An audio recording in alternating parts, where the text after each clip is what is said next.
के हवाले से खबर है, देवेंद्र फडणवीस होंगे महाराष्ट्र के अगले सीएम। बीजेपी आलाकमान ने फडणवीस के नाम पर मुहर लगा दी है। बड़ी खबर से इस वक्त आपको रूबरू करवा रहे हैं। महाराष्ट्र सियासत से जुड़ी ये बड़ी जानकारी जो इस वक्त निकलकर सामने आई है कि देवेंद्र फडणवीस का नाम जो है वो फाइनल हो गया है। सूत्रों के हवाले से यह खबर निकलकर सामने आई है। अभी अब तक ऑफिशियल जानकारी इसको लेकर कोई भी सामने नहीं आ पाई है। आपको जानकारी दे दें कि क्योंकि लंबे समय से इस पर चर्चा चल रही थी कि आखिर कौन होगा महाराष्ट्र का नया मुख्यमंत्री। अभी बहुत लंबा समय हो चुका है और लगातार बातचीत का दौर जारी था, लेकिन इस बीच ये बड़ी जानकारी है कि महाराष्ट्र की सियासत से जुड़ी बड़ी खबर, देवेंद्र फडणवीस होंगे महाराष्ट्र के अगले सीएम।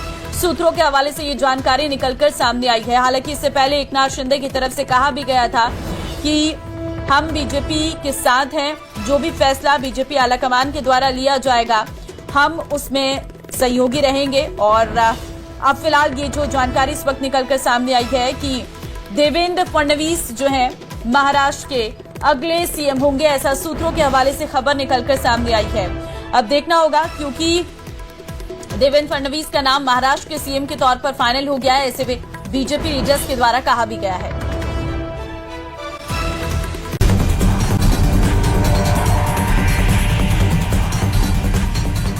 महाराष्ट्र में 23 नवंबर को जब विधानसभा चुनाव के नतीजे आए, तब धमाकेदार अंदाज में महायुति ने जीत दर्ज की। उससे ही ये उम्मीद जग गई कि नई सरकार के गठन में भी ऑल इज वेल होगा, पर ऐसा हुआ नहीं।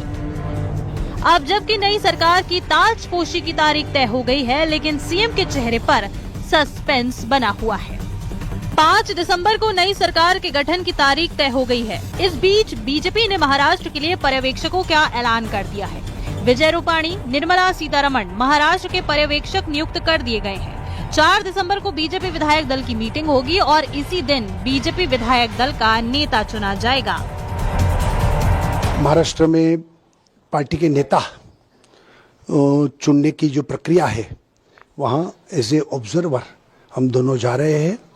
सबको मिलेंगे और फिर पूरा हाईकमांड को बताएंगे और फिर हाईकमांड जो कहेगी उससे हम वहाँ के नेता चुनते हुए जाहिर डिक्लेयर करेंगे। इस बीच अजीत पवार के दिल्ली आने की सूचना है। कहा यह जा रहा है कि वो बीजेपी के बड़े नेताओं से मुलाकात कर सकते हैं। इस बीच ये भी कहा जा रहा है कि महाराष्ट्र में बीजेपी विधायक दल की बैठक के बाद सीएम का चेहरा भी साफ हो जाएगा। और ये सब वरिष्ठ नेताओं की, शिंदे साहब है, फडणवीस साहब है, अजीत दादा है, इनकी बैठक जरूर होगी, ऐसा मेरा अंदाज है। और बैठक के बाद ये जो कंफ्यूजन है विभागों के बारे में, मंत्री पदों के बारे में, कितने आ रहे कितने जा रहे, इस सब बारे में उनकी डिस्कशन होगी। महाराष्ट्र विधानसभा चुनाव में महायुति गठबंधन को 236 सीटों पर जीत मिली है। सबसे अधिक 132 सीटों पर बीजेपी, 51 सीटों पर शिवसेना और 46 सीटों पर अजीत पवार की राष्ट्रवादी कांग्रेस पार्टी ने जीत हासिल की है।